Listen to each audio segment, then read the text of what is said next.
Cae la tarde y en un rincón de la ciudad, en un pequeño jardín, alguien cuenta una historia, reflexiona en voz baja o conversa, paseándose bajo los árboles.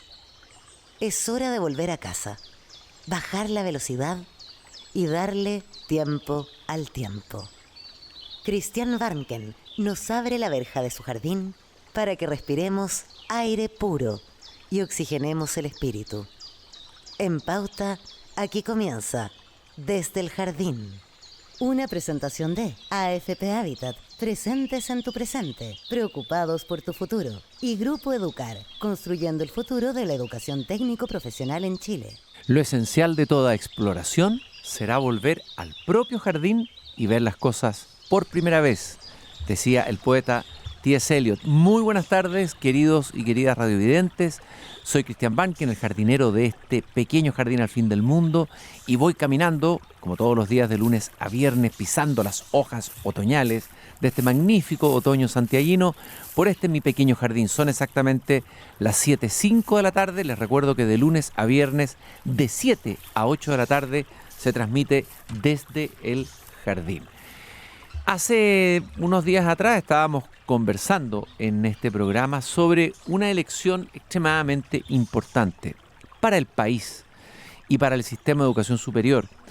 La elección del futuro rector, de quien ocupará el sillón de Bello, ni más ni menos, en la Universidad de Chile. Dije en unos programas anteriores esta idea de que la Universidad de Chile de alguna manera nace casi junto con la República, como que caminan juntos, como que también la Universidad de Chile vertebra un poco la República. Recordé en un programa anterior ese magnífico, hermoso, tremendo discurso de Andrés Bello cuando asume como rector, ese famoso donde dice todas las verdades se tocan, entre otras cosas. Es un discurso que vale la pena leer. Imagínense la tremenda figura que está en el origen de la Universidad de Chile, un humanista cabal, gramático, creador del Código Civil, poeta, ilustre venezolano que participa de la fundación, de los comienzos, de los fundamentos de la Universidad de Chile. Bueno, la elección ya se realizó ayer y tuvimos los resultados de esta primera vuelta. Entre los candidatos eran en total Sergio Lavandero, académico de la Facultad de Ciencias Químicas y Farmacéuticas, Pablo Ruiz Tagle, decano de la Facultad de Derecho de la Universidad de Chile, Alejandra Misala, de la Facultad de Ciencias Físicas y Matemáticas, que algunos ven como la continuidad de la actual rectoría, puesto que ha trabajado junto con la rectora, y el candidato Francisco Martínez, también de la Facultad de Ciencias Físicas y Matemáticas, que es uno de los finalistas. Hay dos finalistas. Alejandra Misala obtuvo el 42,72% de los votos y Francisco Martínez el 23,02% de los votos, Sergio Lavandero el 22,3% y Pablo Ruiz Tagle el 11,75%. La rectora actual de la Universidad de Chile es Rosa Devés y tenemos la suerte para entender un poco en qué está la Universidad de Chile, hacia dónde va y qué plantea él como candidato a rector de la Universidad de Chile, de contar y de estar aquí en el jardín.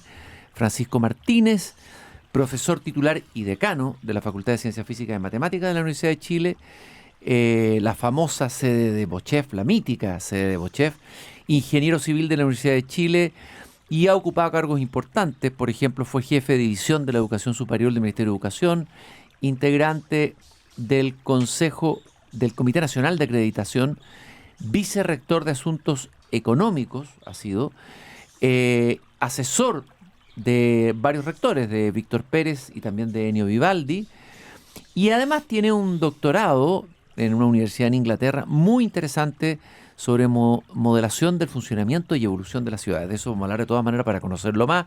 Francisco, muy bienvenido a esta caminata peripatética que vamos a hacer aquí por este pequeño jardín.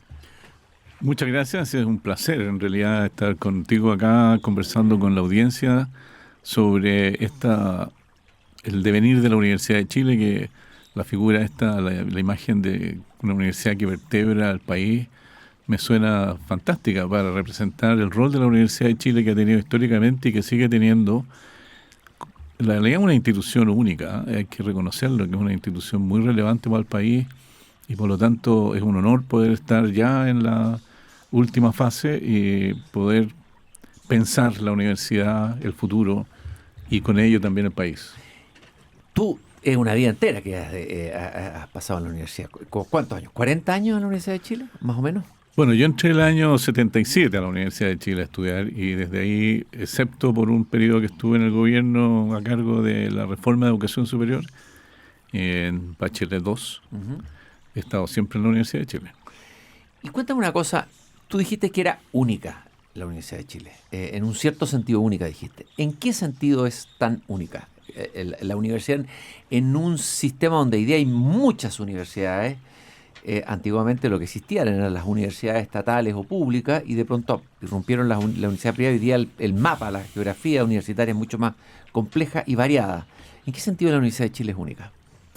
Porque la Universidad de Chile lleva en su ser dos funciones o dos visiones,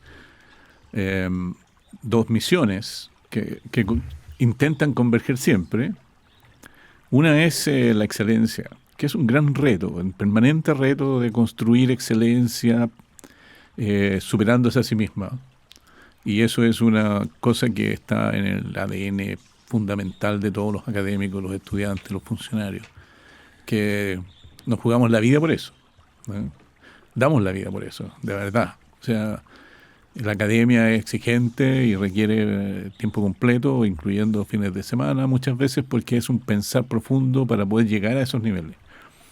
La segunda alma, a veces la llamo alma, a pesar de ser no católica, no laica, tiene que ver con su rol público, con su visión de la sociedad, con su permanente preocupación por el bienestar de todos. Y en eso lo pone por delante, como un objetivo, como una misión, que siempre está por delante, porque nos debemos a la sociedad, fuimos constituidos para eso y lo tenemos muy presente. Y estas dos ámbitos del quehacer de la universidad siempre están presentes y de alguna manera a veces en pugna, en el sentido de tomar la delantera, de dominar los procesos, pero finalmente constituyen la esencia de la universidad. Y en términos de la excelencia, la Universidad de Chile siempre ha sido la universidad líder, la que estaba primero, eso era indiscutible. Los tiempos han cambiado, hay más competencia, incluso en carreras importantes como por ejemplo medicina, ha cambiado mucho el escenario con la irrupción, como dije, de universidades privadas. A ver, ¿qué ha pasado con la excelencia? ¿Cómo está la situación, esa primera misión de la Universidad de Chile hoy, en tu diagnóstico, Francisco?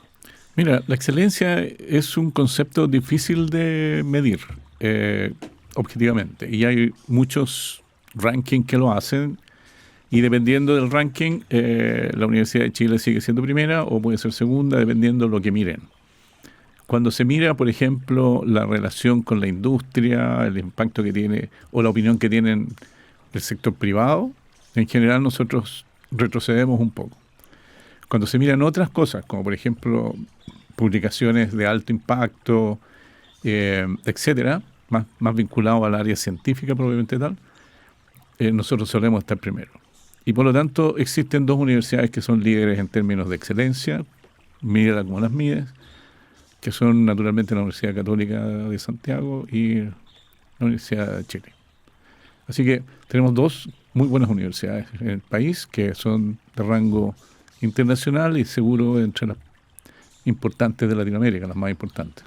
Vamos a hablar un poquito, antes de entrar de nuevo a la Universidad de Chile y lo que está pasando hoy día, lo que viene en el futuro, cómo pensar la Universidad de Chile hacia adelante. Vamos a hablar un poco de ti, vamos a hablar de tu trayectoria profesional, conocer quién tú eres. Yo contaba que tú hiciste un doctorado en Inglaterra sobre modelación del funcionamiento y evolución de las ciudades, que me parece un tema extremadamente interesante, que ese trabajo ha tenido un impacto a nivel internacional en el modelo de uso de suelo de ciudades como Santiago, aplicado en Minneapolis, en Boston, en París, en Berlín. Hablemos un poco de esa especialidad tuya, Francisco. Bueno, yo he desarrollado dos líneas de investigación. Esta es la que he desarrollado más, con mayor cantidad de esfuerzo y dedicación. La otra, que es menos conocida, porque además la he desarrollado más últimamente, tiene que ver con la desigualdad, la inequidad socioeconómica, ¿ya? Que es más economía. Pero volviendo al tema que yo encuentro también súper interesante, comparto contigo, es la ciudad. La ciudad es un interesante objeto de estudio por su complejidad, primero.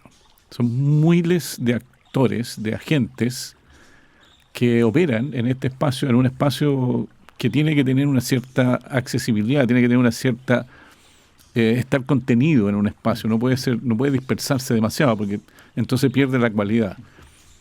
Y inicié mis estudios ahí tratando de poder predecir cómo se evolucionaba una ciudad para cosas muy prácticas en ese momento en el doctorado, que era como la pregunta que me planteó un profesor es: si ustedes tienen en ese tiempo una línea de metro, que era la línea 1, hacia el oriente y hacia el poniente, ¿por qué se desarrolla el oriente y no el poniente?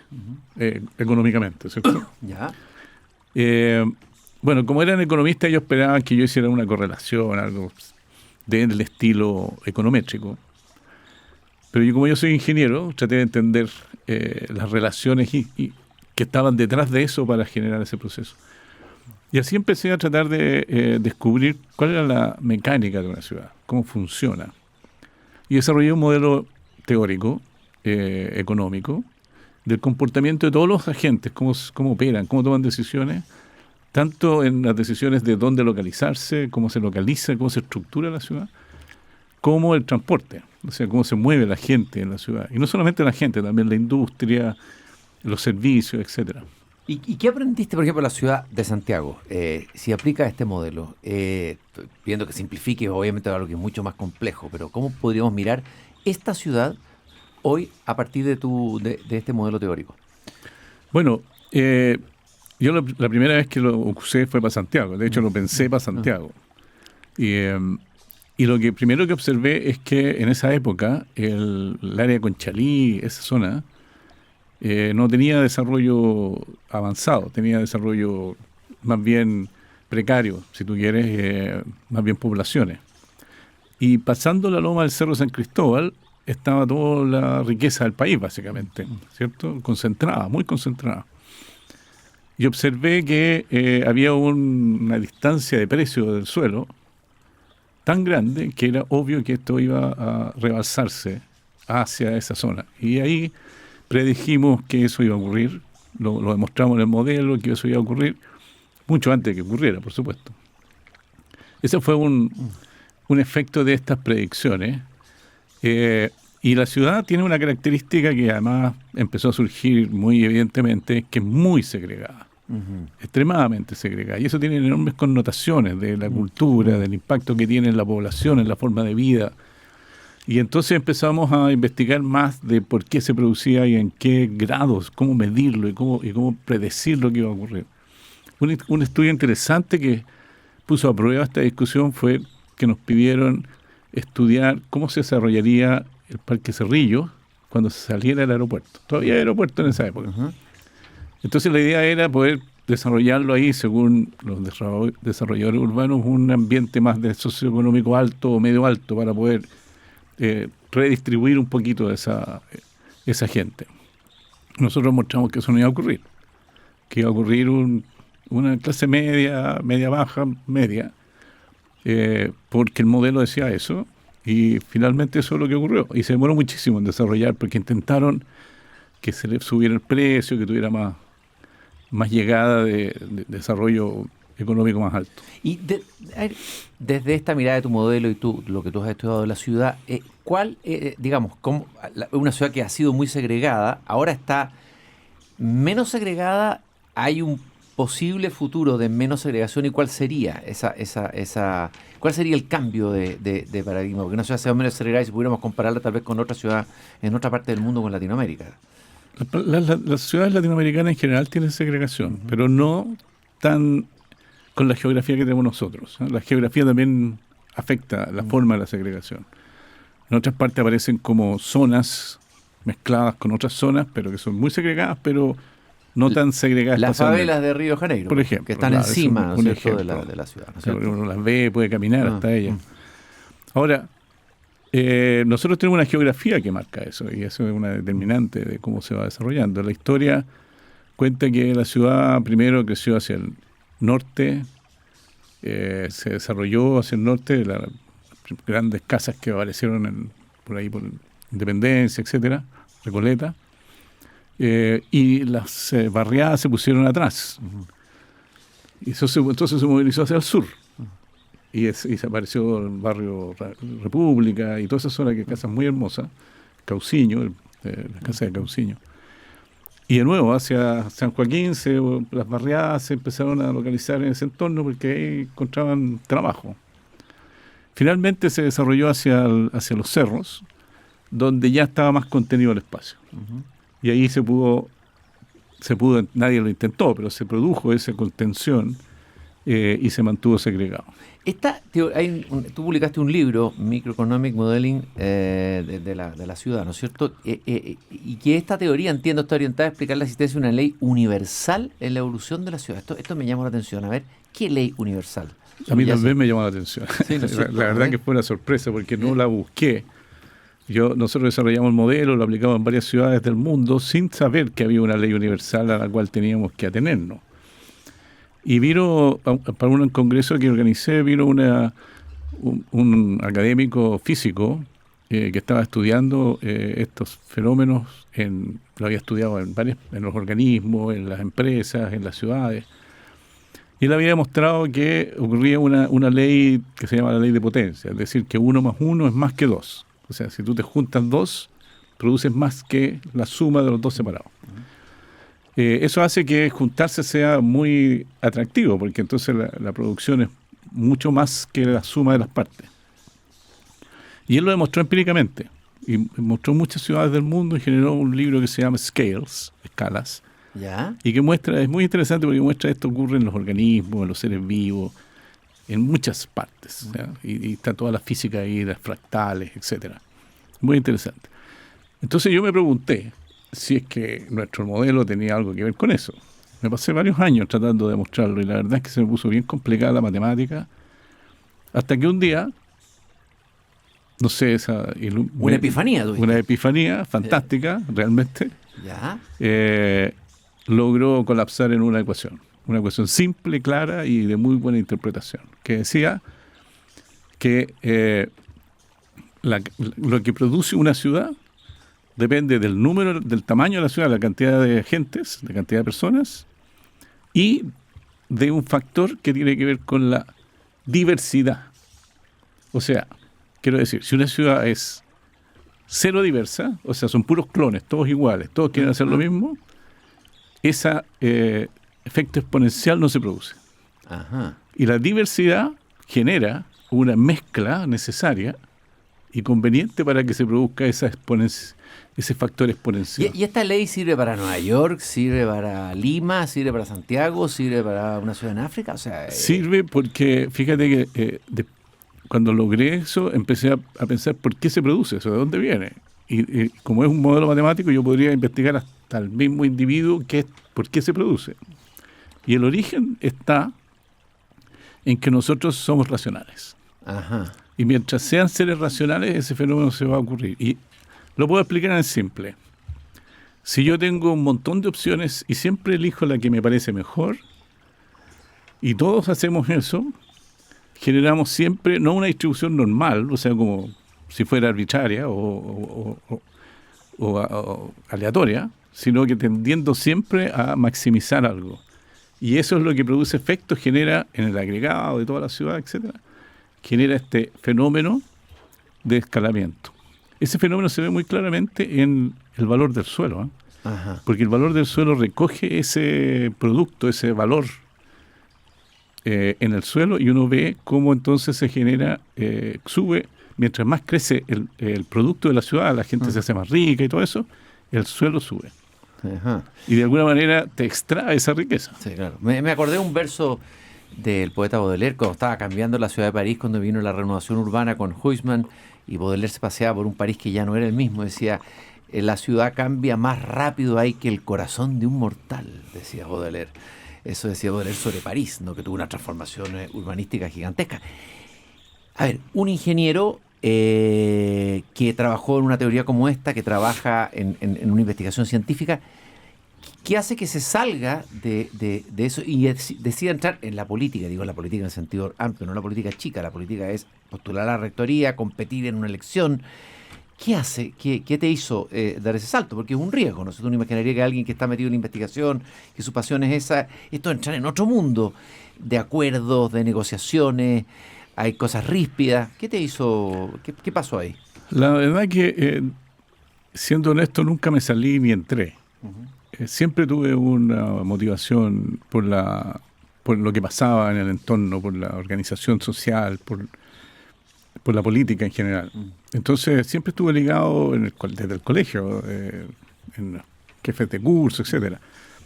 Entonces, cuando llegué de vuelta del doctorado, me encontré con una universidad que venía saliendo, ya llevaba apenas un año del término de la dictadura, y entraba en esta discusión de qué es lo que es la Universidad de Chile ahora con el cambio a la democracia. Y duró esa discusión mucho tiempo hasta que hubo un colapso en realidad en la Universidad de Chile en términos de renovación, su estatuto, repensarse, etcétera. Y yo había organizado con otros un grupo en la facultad de discusión del rol de cómo íbamos a pensar la universidad. Y por lo tanto nos pilló en ese proceso de reflexión cuando vino esto, y quedé involucrado en la organización de todo el estatuto. Y de ahí en adelante he seguido siempre con un pie en la política universitaria y el otro pie en la investigación. A ver, yo ayer en una comida entre varios amigos veníamos de un acto no sé dónde, una actividad cultural. Sí, estaba en el CEP escuchando una conversación muy interesante entre el poeta Diego Maqueira y Benjamín Labatut, animado por un profesor de la Universidad de Chile de la Escuela de Derecho, Joaquín Trujillo. Eso era en el CEP.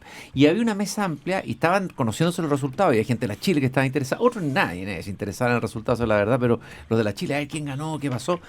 Y trataban de explicarme, a ver, quién representa a cada candidato. Y unos me dijeron, a ver, Francisco Martínez es más de izquierda y Alejandra Misala más de centro-izquierda, pero en realidad es difícil definir qué es lo que es la izquierda y la derecha. ¿Dónde está ubicado políticamente?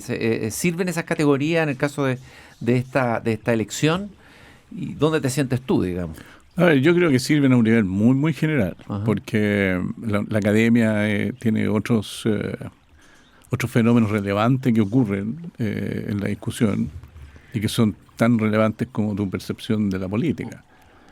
Ahora, yo siempre me he definido como un progresista, pero nunca he militado por una cuestión de querer tener siempre libertad de pensamiento y de discusión. Pero sí, yo soy progresista en el sentido de que de conservador no tengo nada. Ya, perfecto. Ya eres progresista. Sí. Ya. ¿Pero tú crees que se va a dar esta elección polarizada políticamente? ¿Va a ser un factor relevante? A ver, yo creo que puede tener algún tinte, porque como yo he tenido una experiencia en la política universitaria, de vincular al grupo, de trabajar con muchos estudiantes, cuando tú mencionabas que yo fui asesor de rectores, y en mi asesoría en uno de los temas era los temas de política universitaria, que básicamente incluye todos los conflictos con estudiantes, con diferentes estamentos. ¿Y qué aprendiste ahí? ¿Qué es lo más importante que aprendiste en esa temática, que es una temática que hoy día se conversa mucho, que no hay autoridad, que las tomas, etcétera? Todo eso está en la conversación. ¿Qué es lo que aprendiste tú ahí? Es un tema, sobre todo en la Universidad de Chile, que es complejo. Un tema sensible. Sensible. Yo aprendí varias cosas. Primero, que los estudiantes, en general, cuando entran en estas dinámicas, tienen temas que son interesantes de tratar, que de alguna manera empujan que la discusión ocurra. Y por lo tanto lo que hacen es adelantar un poco discusiones que de otra manera habrían quedado pendientes. Siempre es muy interesante y además muy inteligente la discusión. Son realmente elaboradas esas discusiones. Entonces yo valoro mucho el rol de los estudiantes y la forma como la plantean. No siempre la forma toma el curso de una discusión racional, calmada en un lugar adecuado y con el respeto correspondiente. Y ahí tenemos tope, ¿cierto? Y yo siempre se lo he hecho saber, pero el diálogo y la conversación respetuosa y teniendo en cuenta el valor del otro. O sea, Cuando uno valora a los estudiantes, ellos lo perciben. Y bueno, y cualquier persona en realidad. Y por lo tanto se genera una relación más homogénea, más igualitaria, de discusión de razones y de posibles caminos. Algunos han dicho que las tomas le han hecho daño a la Universidad de Chile. Le han hecho daño en el sentido que mucha gente que ya no quiere postular porque tiene miedo de que no van a haber clases, sobre todo carreras importantes como medicina, etcétera. Incluso el decano que perdió ahora la elección, Pablo Cristal, habló de que estas tomas se habían convertido casi en pequeños golpes de Estado dentro de la Universidad de Chile. Bueno, y hay muchos que tienen esta postura de preocupación del abuso de este instrumento que puede ser legítimo, que es la toma, en un caso más extremo. ¿Cuál es tu diagnóstico de las tomas de los últimos años, en las últimas décadas, digamos, en la Universidad de Chile? A ver, hay un antes y un después del COVID, ¿no? Antes del COVID hubo mucha efervescencia nacional y las tomas eran frecuentes, con alguna frecuencia, no tan frecuente tampoco, pero con alguna frecuencia que afectó la imagen de la universidad y a todos nos preocupó. Y después del COVID el cambio ha sido bien profundo, porque la participación estudiantil ha mermado muchísimo. Sí, es impresionante las elecciones, la fecha, los pocos alumnos que participan en esa elección. Sí. Bueno, afortunadamente, justamente ayer se logró recuperar la votación suficiente y las condiciones para tener una fecha. ¿30%? ¿Cuánto es? Menos. Sí, pero aquí estamos hablando de un tema más profundo, ¿ya? Que es la participación en un proceso democrático en el momento actual. Y yo creo que ese es un tema muy relevante no solamente para la Universidad de Chile, sino que para el país. Tanto así que nosotros tuvimos que pasar a una votación obligatoria. Recordarás que esto no era común antes y que lo que hizo fue defender el proceso democrático tal como lo conocemos. Pero detrás de eso hay una cierta desvinculación con el devenir del país. Ahora, a mí me llama la atención en la elección de la fecha que las dos candidaturas eran de izquierda, o sea, una del Partido Comunista Frente Amplio y otra del Partido Socialista, y no había otra candidatura que representara a otro tipo de alumno que fuera, no sé, más de centro, o no sé, más, o incluso de derecha. ¿Qué pasa? ¿Que ya no hay esa diversidad en la Universidad de Chile de distintas visiones los estudiantes, o que el estudiante de derecha o de centro está inhibido porque teme ser cancelado, según dicen algunos? ¿Cuál es tu mirada sobre eso? Tú que estás metido en el tema de la participación estudiantil. Yo creo que los grupos estudiantiles de izquierda son más organizados en la Chile, están más proclives a participar en la política que grupos más de centro y de derecha. Aunque de tanto en tanto sí se organizan y montan ciertos procesos.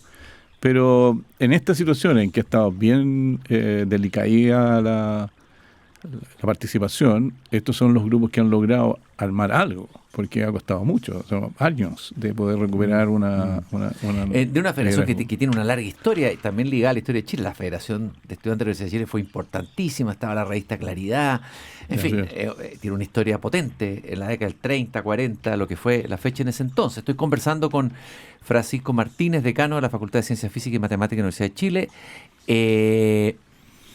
Él se va a enfrentar a Alejandra Misala en la segunda vuelta para la rectoría de la Universidad de Chile. Vamos a ir a una pausa, pero es interesante ver, los dos candidatos son de la Facultad de Ciencias Físicas y Matemáticas. Eso es un dato interesante que hay que relevar. Algún sociólogo haría algún análisis aquí. Luego, pero sin embargo son distintos. Uno es más, la Alejandra Misala, entiendo, más cercano al ámbito, a la economía, y tú a la ingeniería. Y ahí te voy a dejar la pregunta de ¿cuál hace la diferencia de la mirada de un ingeniero de la manera de dirigir una universidad? ¿Cuál puede ser la diferencia con alguien que más del ámbito de la economía? Eso lo vamos a dejar para que lo reflexionen en la pausa. Aquí seguimos caminando en el jardín. Quiero decirles, además, que estamos celebrando el nacimiento de un gran escritor mexicano, pero vamos a hablar en la segunda pausa, en el segundo bloque más de él. Me refiero a Juan Rulfo, uno de mis escritores favoritos. Nació el 16 de mayo de 1917 en Acapulco. Es un gigante de la literatura. Dicen que García Márquez estaba queriendo ser escritor, buscando el estilo, y entra Álvaro Mutis, que era amigo de él, colombiano también, y le tira un libro y le dice: léete esta vaina, carajo. El libro era ni más ni menos que Pedro Páramo y Juan Rulfo. Léete esta vaina, carajo, para que aprendas. Y García Márquez, fíjense lo que dijo, y dijo que no pudo dormir mientras no terminó. Leyó 2 veces el libro. El impacto que le produjo es que nunca, desde la noche en que había leído hace más de 10 años La Metamorfosis de Kafka, en una lúgubre pensión de estudiantes de Bogotá, había sufrido una conmoción semejante. ¿Por qué se conmovió tanto García Márquez? ¿Qué le pasó con Juan Rulfo? Algo vamos a decir después. En el segundo bloque hay que recordar a este escritor importantísimo, muy importante y muy potente en la literatura latinoamericana. Vamos a una pausa y seguimos conversando con Francisco Martínez. En un momento volvemos con más conversación en Desde el Jardín, en Radio Pauta 100.5. Ya estamos de regreso con Cristian Barken directamente desde el Jardín, en Radio Pauta 100.5. Son exactamente las 7:38 de la tarde y estamos en una conversación muy interesante en el jardín que no se transmitió, hablando ya del tiempo, de la sociología del tiempo en la ciudad, con Francisco Martínez, ingeniero civil, profesor titular, decano de la Facultad de Ciencias Físicas y Matemáticas y además estudioso de la modelación y funcionamiento y evolución de las ciudades, que hablamos algo en la pausa anterior. Recordarles que nos acompaña Grupo Educar, construyendo el futuro de la educación técnico profesional en Chile. Conoce más sobre nuestro trabajo en grupoeducar.cl. Ahorrar hoy puede marcar una diferencia real mañana. Con AFP Habitat, contrata un plan APB y aprovecha al máximo los beneficios tributarios disponibles. Yo le hacía la pregunta y te hacía la pregunta, Francisco, que bueno, aquí tenemos 2 candidatos que van a ir a la segunda vuelta, que va a ser ¿cuándo la elección? El 2 de junio. 2 de junio. ¿Cómo estuvo la participación en esta primera vuelta en la elección de Muy la Chile? alta, porque fue electrónica y ¿Y fue más alta que sí, cuando no ha sido electrónica? había estado al orden del 50% de los académicos que podían votar y llegó al 70%. Al 70%, o sea, importante. Sí, un poquito más, 70%. Ya, votó el 70% en una elección que resultó impecable, se respetaron los resultados, o sea, fue bien hecha, bien planificada, eso habla bien de la democracia interna en la Universidad de Chile. Bueno, van a segunda vuelta entonces, y el día tanto, ¿cuál es el día de la votación? El 2 de junio. 2 de junio, perfecto, queda poquito tiempo, ¿no es cierto? Ya. Y decíamos que hay 2 candidatos, ambos de la Facultad de Ciencias Físicas y Matemáticas. Eso dice algo, ¿no? ¿Qué dice eso? ¿Cómo lo lees tú, Francisco? Mira, interesante, es difícil sacar una mirada y conclusión, porque yo soy parte de, pero si me apuras un poco, yo diría que la Facultad de Ciencias Físicas y Matemáticas está al frente de los cambios que está ocurriendo en la sociedad, que es el cambio tecnológico y el cambio ambiental, ambos. Sí, ambos cambios tremendos. Y por lo tanto nos llega muy cerca y por lo tanto estamos muy atentos y reflexionando sobre eso, lo cual nos pone además en una actitud que tiene que ver con el tiempo, porque captamos la aceleración del proceso muy, muy, muy personalmente en nuestros estudios, en nuestro análisis, en nuestro modelamiento. Y por lo tanto, está presente esta urgencia de hacerse cargo de los cambios que está ocurriendo en la humanidad, que son de época. Y todavía las instituciones, digo yo, siguen funcionando al ritmo del siglo pasado. Claro, pero eso es porque, bueno, la Universidad de Chile es una universidad estatal, porque el Estado chileno es un Estado decimonónico, ¿no? De raíz decimonónica, y todavía arrastra inercia un poco de esa manera de gestionar el Estado, ¿no? Esa puede ser una parte de la explicación, pero probablemente estamos en un fenómeno más profundo que eso, porque esto ocurre en todas partes del mundo y tiene que ver con que los procesos democráticos están diseñados para tener la pausa, la discusión, la participación de una manera tal que mientras eso pasa ya llegamos tarde. Y un fenómeno que uno puede observar es que esto de que la política siempre llega tarde, pidiendo disculpas, pidiendo perdón por haberse atrasado, pero llegamos al final y haciendo una cuenta, dejando una cuenta pendiente de cosas que no logra seguirle arriba, porque lo que está pasando es que todo cambia tan rápidamente que no tenemos todavía un diseño que nos permita mover la sociedad a la velocidad que se requiere. Y las universidades no están preparadas entonces para este cambio. Estoy hablando en el mundo y aquí en Chile. En ninguna parte del mundo, ni ninguna institución tampoco, no solamente las universidades, ¿no? Quizás el mundo tecnológico, las empresas tecnológicas se están moviendo a esa velocidad porque son los que están encima del proceso. Pero el resto le cuesta mucho seguir el paso. ¿Y cómo te imaginas que van a ser las universidades de aquí a 15 años? Porque esta revolución tecnológica, la irrupción de una inteligencia artificial, muchos hablan de 7 años, 8 años, de una inteligencia artificial más poderosa, más potente. General. La famosa inteligencia artificial general. ¿Cómo te imaginas la universidad en ese mundo nuevo que ya está emergiendo, ya está ocurriendo ahora eso, ¿no es cierto? Y a una velocidad sorprendente. Sí, yo me lo imagino un poco como Harari. Como Noah Harari, estábamos conversando que te gusta mucho ese autor, ¿no? Sí, yo me lo imagino como él porque lo que nosotros vamos a enfrentar es en pocos años lo que ya pasó en la inteligencia artificial, un tsunami que nos bañó a todos en unas capacidades nunca vistas y que todos pudimos entrar rápidamente a usarla. Y lo que viene ahora son los robots, o sea, lo que llaman la inteligencia artificial física, que está puesta en un elemento físico, en un cuerpo, un humanoide, y que nos va a reemplazar en muchas de las tareas que hacemos, porque lo pueden hacer mucho más rápido, mucho más eficiente, con toda la información del planeta. ¿Y tú eres optimista o pesimista? ¿Estás preocupado? Porque Harari está muy preocupado en su último libro, Nexus, es bastante sombrío en algunas de las afirmaciones que hace sobre la inteligencia artificial y el mundo que viene. A ver, yo podría decir que prefiero ser optimista. ¿Prefieres? Sí, no es que crea en algo optimista, sino que prefiero tener una actitud optimista, porque creo que sí podemos construir mejor una sociedad adaptada a los cambios. Hay un filósofo reciente, moderno, japonés, Deguchi, que tiene esta preocupación de cómo integramos la inteligencia artificial y la humanidad en una nueva humanidad. De tal manera de que nosotros, que en algún momento se planteó, ¿cierto?, esto de que tenemos que pensar en todos y no en el individuo solamente, ahora evolucionamos a nosotros, los animales, el individuo y los humanoides con la inteligencia artificial. Claro. O sea, se expande la humanidad. Bueno, y ahí hay que pensar, no sé, ¿van a tener derechos? ¿No van a tener derechos? ¿Cómo se mantendrá el derecho ante eso? Todas son preguntas abiertas, pero lo que me parece que es importante reflexionar es cómo nos hacemos cargo de este problema.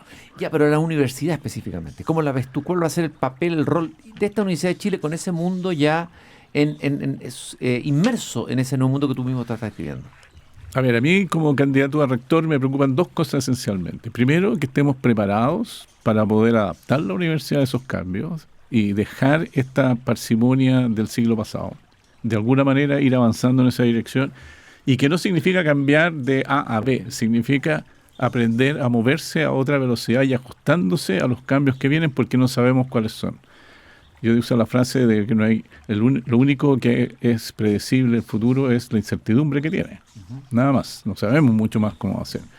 Y segundo, generar esta capacidad de visión estratégica respecto de ese futuro. ¿Cómo podemos pensarlo? ¿Dónde lo pensamos y cómo lo pensamos? Y yo creo que ahí hago un llamado a la urgencia y llamo un llamado a la urgencia en nuestra universidad de plantearse el problema y enfrentarlo y no decir que esto viene y ya veremos qué hacemos. A ver, yo te dije antes del programa que yo siempre he sido muy hincha de la Universidad de Chile como institución, pero hay que decir que es una institución que está atrapada un poco por la burocracia, que ese es un elemento que a veces llega a ser enervante para gente que quiere hacer proyectos, desarrollarlos, y las otras universidades tienen más velocidad. ¿Cómo se cambia esa cultura burocrática, esa estructura burocrática de la Universidad de Chile para este mundo que va a pasar por encima, va a arrasar con la burocracia, ¿no? Sí, ese fue uno de los elementos que yo resalté en los primeros temas que planteé de la discusión de la rectoría, y es desburocratizar la Universidad de Chile. Y eso tiene mucho de nosotros, hacernos cargo de la propia burocracia que hemos construido, que depende de nosotros, y yo estoy...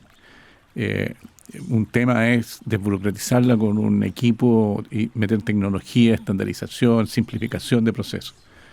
Y la segunda parte es que la Universidad de Chile tiene un estatuto administrativo que replica lo que es un ministerio. Está hecho como si fuera un ministerio, pero no lo es, y por lo tanto lo que tenemos que hacer es modificar eso. Yo propongo modificarlo a un estatuto que sea propio de una universidad estatal, pública, ciertamente, pero universidad, no un ministerio. Y hago el ministerio por decir lo clásico de la... ¿Dónde se ve eso para ejemplificar que funciona como un ministerio en la Universidad de Chile? Las compras públicas, por ejemplo. Tenemos que entrar en un proceso que es larguísimo, muchas veces mucho más caro de lo que podríamos comprar. tenemos que hacer, por ejemplo, los contratos como si fueran personeros públicos, y son académicos que vienen por 15 días, por 2 meses. O sea, no tienen nada que ver con lo que hace la universidad. Y sin embargo nos tenemos que comportar como si fuéramos agentes públicos que contratan para hacer cosas que están planificadas por un plan anual. Ahora, ¿cómo se hace ese cambio? Eso es una revolución, hacer eso en la Universidad de Chile. ¿Cómo harías eso? ¿Cómo se hace eso? Lo primero que hay que hacerse cargo es que las revoluciones hay que aceptarlas y hacerlas. ¿Ah? Porque la velocidad te impone eso. Si vamos a... Esto de acercarse a la velocidad que tenemos es hacer revoluciones cada vez más frecuentes y hacerse cargo de ellas.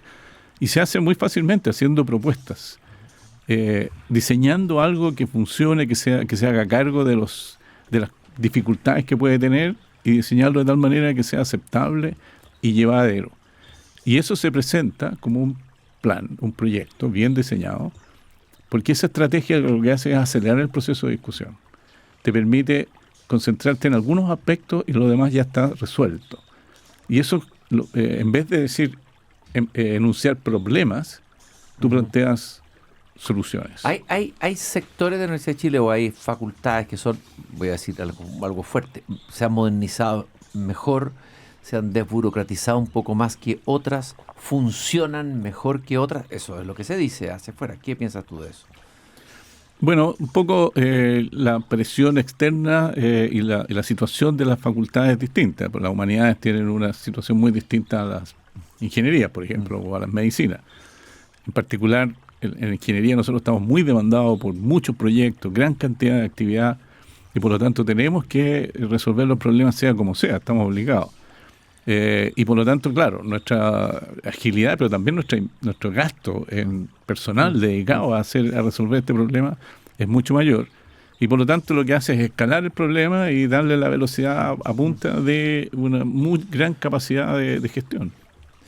Yo te preguntaba antes de ir a la pausa, la mirada de un ingeniero, ¿en qué sentido puede marcar una manera de gestionar la universidad? Que va a ser la tuya. Tú eres un ingeniero a cabalidad, digamos.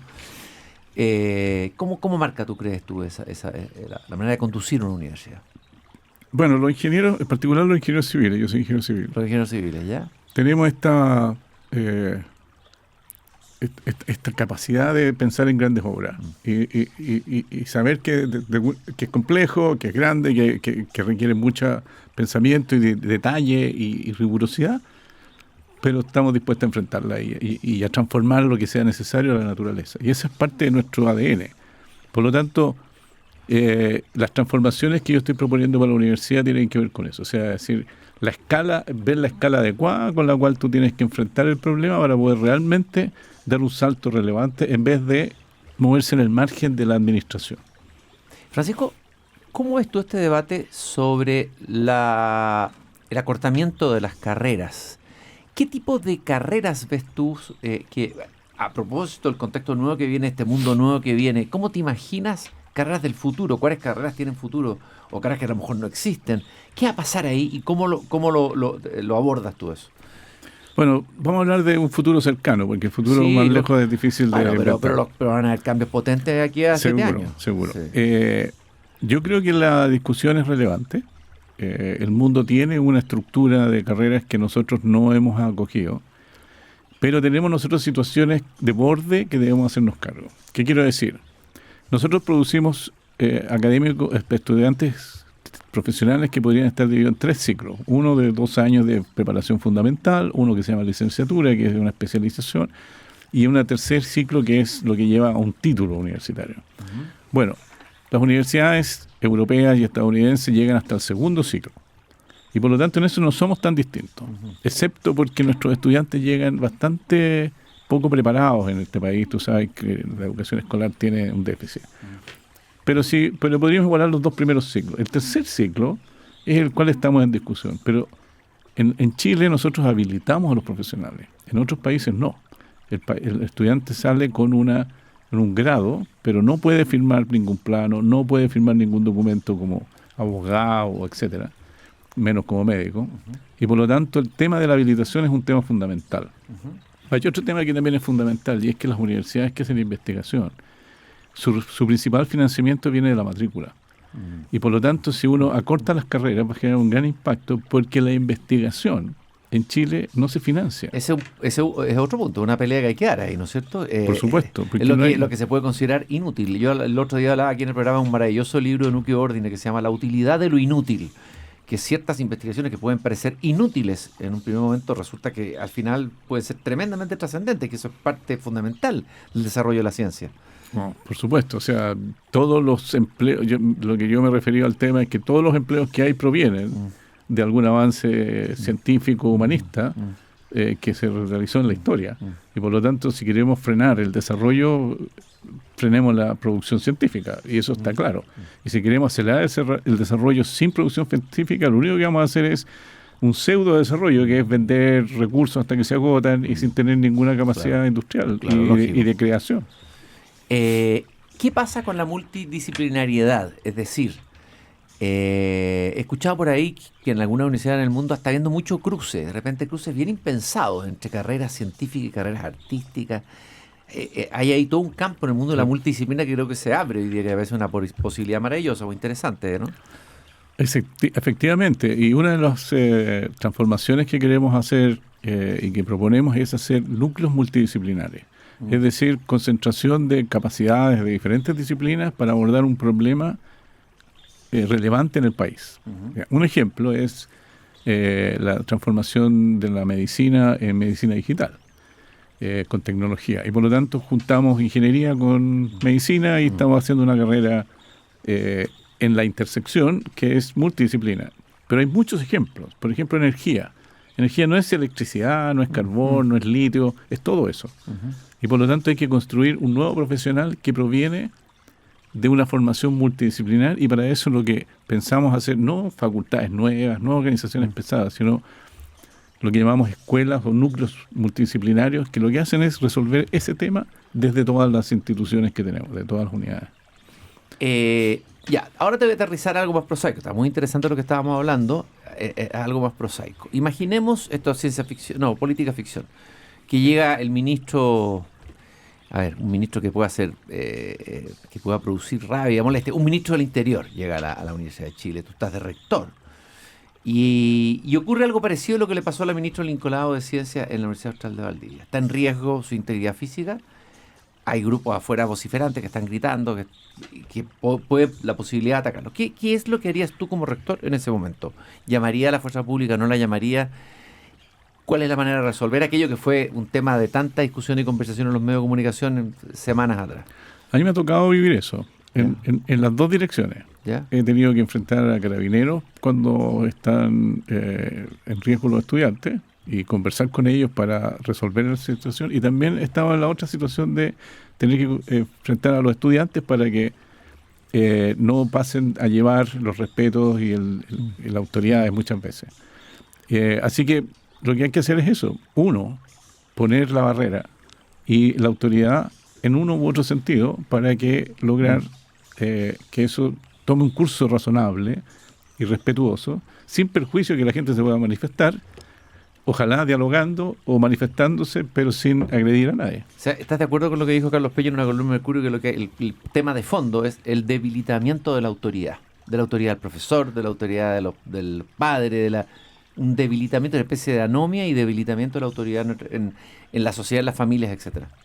Sí, yo arriesgaría también un debilitamiento del ejercicio de la autoridad. ¿Ya? ¿Cuál es la diferencia? A ver. Que el ejercicio de la autoridad tú tienes que tener el coraje y la decisión y aceptar los riesgos que tiene eso. Si no quieres aceptar riesgos, tu autoridad se empieza a decaer. Yo creo que ahí hay un fenómeno que socialmente lo estamos licuando, si tú quieres, que es el ejercicio de la autoridad, cuando la tienes, ejercitarla. ¿Y tú lo vas a hacer como rector? Bueno, yo ya lo he hecho. ¿Como decano? Como decano, como asesor de la rectoría en muchas ocasiones. Me tocaron casos muy difíciles en los cuales tuve que ejercer esa autoridad. Francisco, esta elección es difícil, es una elección desafiante.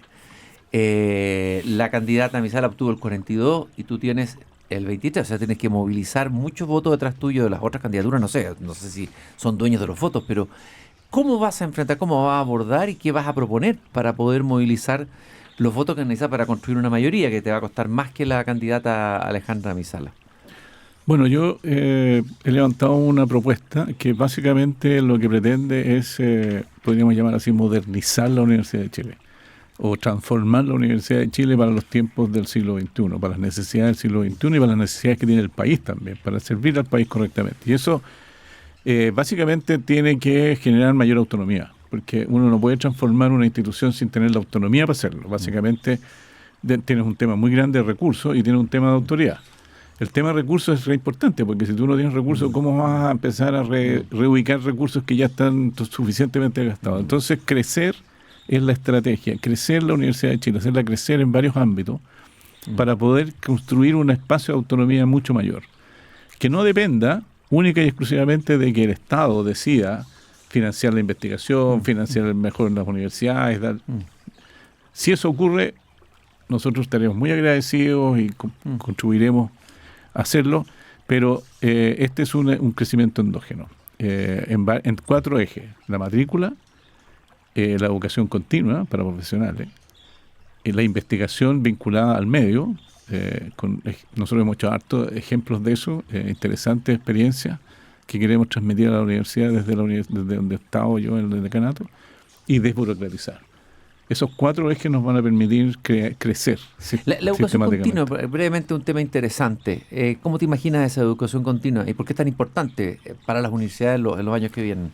Es importante para la universidad y para la sociedad, porque los profesionales están necesitados de actualizarse, y eso ocurre sistemáticamente, no para, y es una gran población que además el país necesita que eso ocurra, porque llegan las grandes empresas internacionales con tecnología avanzada y no tienen a quién contratar, y eso es una realidad que ya conocemos. Por lo tanto, hay una gran cantidad de profesionales que están necesitándolo, y nosotros imaginamos una escuela de educación continua de muy alto nivel, muy bien concebida desde el punto de vista del servicio a los profesionales, que son gente que trabaja, que tiene diferentes obligaciones, y también del nivel internacional. Y por lo tanto queremos que los estudiantes puedan transitar por el mundo, tener otras experiencias, y por lo tanto queremos elevar el estándar de lo que es la educación continua y generar una escuela de educación continua de nivel internacional. Uno podría decir, así simplificando, que la Alejandra Misala es la candidata a la continuidad de la rectoría actual de la Rosa de Vez. ¿Estás de acuerdo con eso? ¿Y qué es lo que ofreces tú que no sea la continuidad? ¿Cuál es tu diagnóstico de la rectoría que está terminando? Bueno, yo planteé desde un principio que no era continuidad, en el sentido de que además es una transformación de la universidad. Yo quiero transformar la universidad para prepararla para todos estos cambios, que seamos capaces de reaccionar y actualizarnos en todos los frentes. Así que de continuidad, nada, excepto de hacernos cargo de que todas las cosas que se han construido, por supuesto que hay que mantenerlas y fortalecerlas en todas las facultades, en todos los ámbitos, pero necesitamos crecer a buen ritmo para poder tener más autonomía y hacer esa transformación que yo propongo. Francisco, te quiero agradecer el tiempo que te has dado para venir a conversar a este pequeño jardín al fin del mundo. Francisco Martínez, decano de la Facultad de Ciencias Físicas y Matemáticas de la Universidad de Chile y candidato a rector, va a la segunda vuelta con Alejandra Misala, y vamos a ver cómo se desarrolla esa elección. Fue un gusto haber conversado contigo estos temas tan interesantes. Igualmente para mí, un gran gusto. Y lo que yo le decía al comienzo, estamos vamos preparándonos para celebrar el nacimiento del gran escritor Juan Rulfo, que nació un 16 de mayo de 1917 en Acapulco, Jalisco. Yo no voy a olvidar nunca cuando me pasó lo mismo, guardando las proporciones, por supuesto, que le pasó a García Márquez. Abrí la novela Juan Rulfo y ese comienzo, cuando está muriendo la madre, el hijo se está despidiendo de ella y ella le pide hacer una promesa. Y dice Rulfo: vine a Comala, o sea, el narrador dice, porque me dijeron que acá vivía mi padre, un tal Pedro Páramo. Mi madre me lo dijo y yo le prometí que vendría a verlo en cuanto ella muriera. Y ahí se inicia este viaje de la búsqueda del padre, que es un gran tema literario. Un padre, por un lado, que tiene una presencia asfixiante, pero por otro lado hay una nostalgia de ese padre ausente, el hijo guacho, podríamos decir, de un padre que no está. Y ahí entramos en un descenso, entramos en el México profundo. Nadie conoce la realidad rural como Pedro Páramo, como Juan Rulfo. Él justificaba, porque se le decía: pero Juan Rulfo, usted escribió esta novela maravillosa, Pedro Páramo, este libro de cuentos, El llano en llama, extraordinario, ¿por qué no escribió más? Y él buscaba la excusa justificaba su silencio echándole la culpa a que había muerto un tío de él, me decía, con ese tío yo platicaba de todo y con él recorrió todos los pueblos de México y fue el que le fue contando historias de ese mundo fascinante. Vamos a despedirnos en este programa escuchando un tema de un músico mexicano popular, Antonio Aguilar, Nadie es eterno. El que es eterno, sí, yo creo, me atrevo a afirmarlo, es Juan Rulfo, a quien celebramos aquí en Desde el Jardín. Nos encontramos mañana nuevamente a las 7 de la tarde aquí en Pauta.